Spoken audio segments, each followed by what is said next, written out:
How's it going, everyone? Welcome back to another video. Today I'm going to be running you through all of the gear that I use when I go out spearfishing. So let's kick this off with wetsuits then. This is a spearfishing suit that I'm using. It's probably what I get asked the most questions about. So it's a Salvamar Crypsis 101. It is 5.5mm thick, has a nice nylon lining with the camouflage on the outside and that standard open cell neoprene on the inside, which is what we want when we're diving because we want it to be raw neoprene, which gives us the best insulation possible. One thing that I really like about this suit compared to other brands is that this neoprene's really stretchy, it's really comfortable as well, and it fits me pretty well. And yeah, that's all I've got to say about the jacket. Trousers then, exactly the same detail. I don't have a pissette fitted because I just like the smell of my own piss too much. Nothing more to say about that. One really important thing with open cell wetsuits is to ensure that you lube up before you get into it. You can't get into these things dry, you'll just tear them to pieces. So what people usually use is conditioner. What I've started using is Slippy. Really good product. It's essentially a nice little powder, and chuck that into a bottle of water, shake it up, and you end up with this really good suit lube. Really recommend you getting yourself some of that. It's portable, it lasts a lot longer than conditioner. I tend to find that conditioner irritates your skin a little bit and you just don't feel very nice when you get out of your suit at the end of the day, whereas with this, don't have any of that, and it makes getting onto a suit super easy. Highly recommend it. Next, talk about gloves. So I really like these gloves. They're by a brand called Two Bare Feet. If you have heard of them before, it's because of the dry robes that they make. You've probably not seen them with gloves, but they also do booties as well. I really like these gloves because they have a really nice fit. They're quite roomy and they're really easy to get on. And most importantly, they're not stitched. So all of the seams are glued and the fingertips got loads of room in them. As you can see from the fit there, it's pretty decent and they're super comfy and they're super warm. Right, next, booties. So these are the booties that I'm currently using. They're by a brand called Osprey. They're more of a surfing bootie than a diving bootie. So we've got the standard sole on the bottom and then the rand around the sides. The reason I use these rather than just your standard dive sock is so I can actually walk to places when I'm shore diving and I don't have to worry about going through about 5 pairs of booties a year. I've been using these for a couple of years now, and as you can see, they're actually holding up pretty well. I had to use a bench grinder to take some excess material off so that they fit into my foot pockets, but once that was done, then absolutely bomb-proof. These are a little bit thinner, they're 3mm, but with this rand, I don't really feel a difference, to be honest, even in the winter. Yeah, and there's not much else to say about these. Get some ones with soles on. Right, next then we'll talk about mask. Do not throw a mask at me, please. So this is the mask that I'm using. It is the all famous Aqualung or Technisub micro mask. Loads of people use these and I really like this mask. I did use a Cressy Nano before, but probably the best mask I've ever used. It does have a clear skirt, but I've not had any problems using it in sunlight and fits me absolutely perfectly. One thing when you're getting yourself a mask is ultimately the fit is the most important thing, whether it's you like the look of it or it's your favourite brand, whatever the reason, has to fit your face. To do that then, so we get the strap out of the way and then just suck it onto your face like that. If you could do that no hands, they're great, it fits. Actually, you probably noticed that the GoPro head mount, I've actually glued it to the mask itself rather than using a little head strap. One caveat to that is that when you're surfacing, because we've got all this extra weight on the front end of your mask, if you don't hold onto your mask when you're surfacing, it tends to pull off and you can flush your mask. So, bit of a habit change there. Snorkel next. Nothing fancy about this. This is just your bog standard Cressy. It's got a little purge valve on it and yeah, silicone mouthpiece, nice and clear. I really like having a purge valve. I don't particularly like having water flushing through my snorkel and not being able to spit it out when I'm doing it in the middle of a breathe up. So purge valve makes things much easier and it's not leaked. I clip this onto the very back end of the mask like that. And that keeps it out of the way. Next, talk about fins. So the fins that I'm using, I've got leader fin carbon blades. Leader fins are actually probably more of a budget-y brand, to be honest, and they get a bit of a rap for being cheap and not very durable, but I've had these for a few years now and they're absolutely bomb-proof. They're medium stiffness and yeah, not a bad little bit of flex on it. They've lasted me pretty well. The foot pockets that I'm using with these are the Pathos Fire Blades. Really nice foot pocket, a bit on the pricier side, but I think they're about 80 quid per pair. But they're really nice, really comfy, and you can also slightly modify them to accommodate your feet. So if you hit this area with a heat gun, you can actually change the shape of it to fit your feet perfectly, and that's what I've done here. And it's, yeah, really comfy. I could be in these fins all day if I wanted to.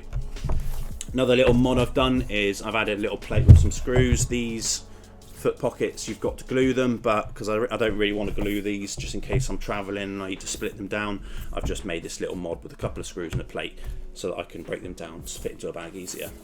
Next we go for float. This is the float that I'm currently using. It is the SeaAx Seamate, and it's a pretty good float, to be fair. I think it's just over 100 quid, so it's nice and affordable. It's not the most expensive either, like the Epsilon Troll, but it's pretty decent. If you're still using a tiny little board float, I highly recommend getting one of these little patrol boats. They're so much better. It means you can jump on top of them and swim out to locations. You can chuck loads of gear on it, and obviously they're massive, so they're really visible. I highly recommend getting one. A couple of little mods that I've added to this. I've added some rubber straps because the original straps that you get are just elasticated fabric and they don't last very long.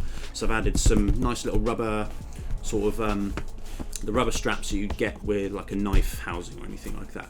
Obviously I've added some paracord because I love paracord and I wanted nicer looking grips, and then I've added this dry bag onto the top. Now I use the dry bag to chuck all of my kit in, fins, float line, catch bag, everything I can fit in there that I need for the dive. I'll chuck in this bag and then I'll sling the whole thing on my back, and that means I can walk to location and don't have to worry about anything. On the back I've obviously got two back straps that I've added in so that I can actually use it like a backpack.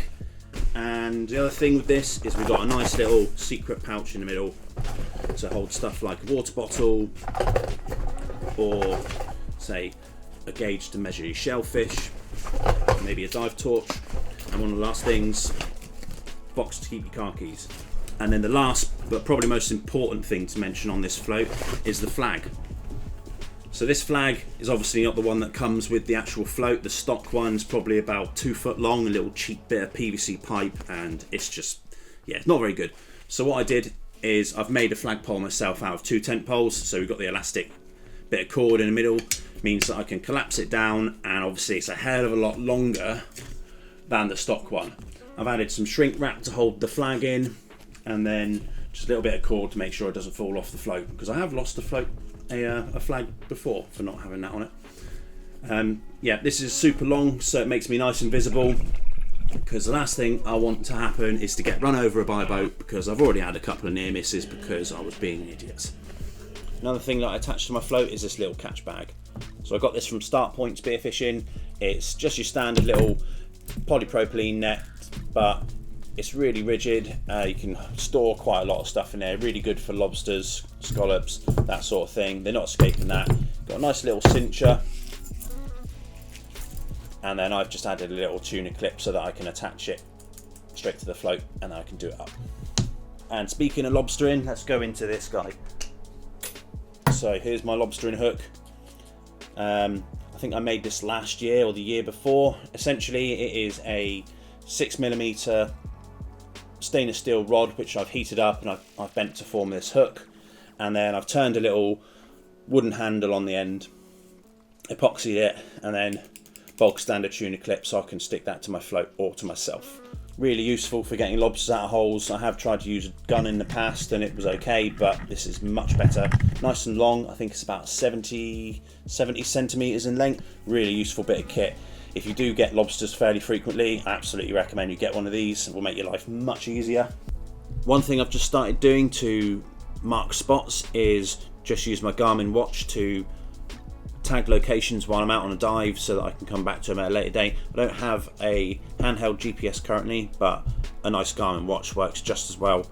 Clip this to the side of your float, because obviously it's not a dive watch, you can't really take it down to depth, but strap it to your float, ping in what location you want to go to, and then you can swim out to the spot that you want to dive, and then you can also use it to mark new spots, which is a pretty good solution if you haven't got a GPS. So let's talk about weight belt next then.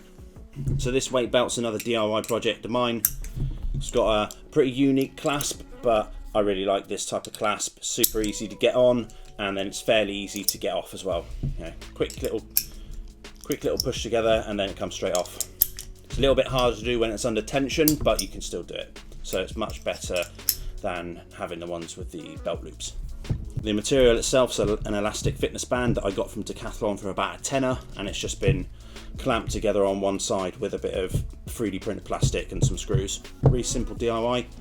And then on that, I've just got your bog standard leg weights. I've got 6 kilos here, and I've also got my knife as well, which I like to have on the belt itself. My knife is another DIY project. So the blade is a sort of bodged SOG blade that I've just chucked a 3D printed handle on, and then a 3D printed little mount so that it clips in and it doesn't come out. This is all friction based. Once it's in, it doesn't come off, and it's pretty decent. Probably going to change the design on the handle a little bit. It's okay. It's not my best design, so I'll probably tweak that and make it look a little bit better. Sometimes with the weight belt, I might use a neck weight. This is more of a freediver thing, but essentially it is a bike inner tube stuffed with loads of lead, and then a couple of clips on the end just to clip it to your neck. Like so. One benefit to having a neck weight is that it makes your duck dives a lot cleaner, and it makes it easier to descend, and obviously it keeps a bit of weight off of your waist, and it sort of allows you to spread that weight out. Really useful in dynamic freediving, but it has a use in spearfishing as well. So if you don't want loads of lead around your waist, then consider using a neck weight, then it will free your waist up a little bit. Next, talk about dive watch. So I've had this dive watch for probably about 5-6 years now. Actually, it was a Christmas present from my dad. It is nothing fancy, but it's a Sunto Zoop Novo, about 200 quid. It's a scuba diving computer with a free diving function on it, so it's pretty big. I mean, if I ever do decide to go scuba diving, I can use this, so that's an added bonus. But it's really durable, and it displays all of the information that I'd need. So what we got on there? So we got the depth that we're at, we got the surface interval, we've got the dive time, the actual time. One of the most important bits of information on this is the surface interval, so the break between your dives. You want to make sure that it's probably 2 to 3 times the time of your bottom time, so that you've had enough time to recover from your previous dive, because the last thing you want to do is not be fully recovered and then take another big dive and then put yourself at risk of hypoxic blackout. That is not what you want to do. Quickly talk about my foraging gauge. So this is something that I've designed and 3D printed myself. It allows me to quickly measure the shellfish that I catch, and all of the minimum landing sizes are displayed on this, so I can quickly jump between them, and it's pretty compact, lightweight, and super convenient.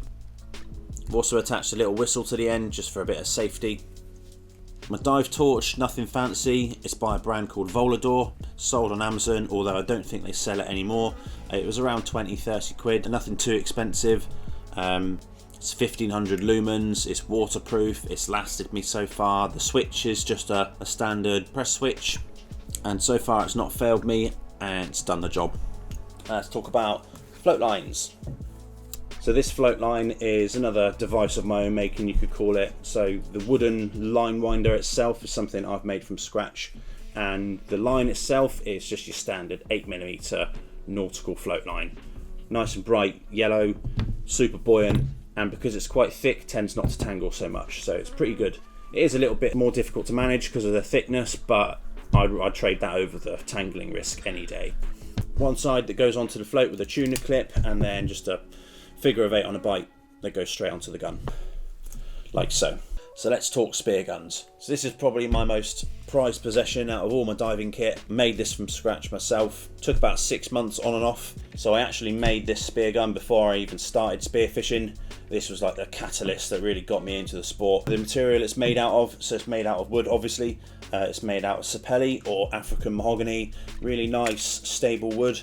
Fairly resistant to water as well. But it's got a pretty decent straight grain, really good material to make guns out of. Doesn't tend to move too much. I've had this thing for a few years now, and it's still nice and straight. The handle, same again, all joined on there. The trigger mechanism, completely designed by myself and handmade.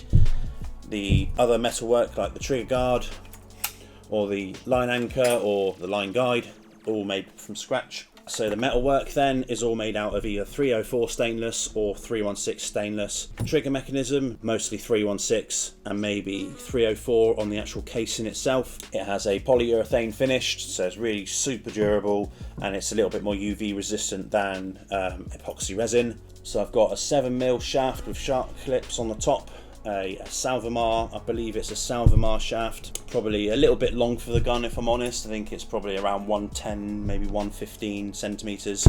We've got two 16mm bands, and we've got just a little bit of bungee that I've just made with a couple of clove hitches and some random bungee cord stuff that I've got laying around. And then the line itself is made out of like a Spectra cord or something like that. Again, bought that off of Amazon, super cheap, it's done me well so far. On my next gun build, I'm actually going to use Dyneema rather than sort of knock off Dyneema. With the two bands, it gives me a little bit of versatility. Drop it down to one band if I'm doing something in holes, and then using both bands to try and get a little bit more range. So when it comes to gun lengths in the UK, realistically you want anything between 75 to 90 centimeters is probably a good place to start. With this gun being almost smack bang in the middle, it's pretty versatile. I haven't had to use another gun at all. I'm probably going to make a bigger gun soon, just something that can give me the chance to snipe fish that don't want to come in, or I've got a really good visibility, because this one does fall a little bit short on those really clear days, which is fine. Otherwise it's a gleaming gun. So that is everything covered now. That is everything that I use regularly when I go out spearfishing. Now, I hope you found this interesting. I do appreciate that a lot of this kit is stuff that I've made myself, but I hope you found it interesting regardless. If you liked it, please let me know. If there's anything you feel like I've missed or want to expand on, also let me know in the comments. I'll happily get back to you. And thanks again for watching, and I will see you on the next one. So let's kick this off with wetsuits then. Oh fuck, what was that? You gotta be quicker than that. The foot pockets. Foot pockets.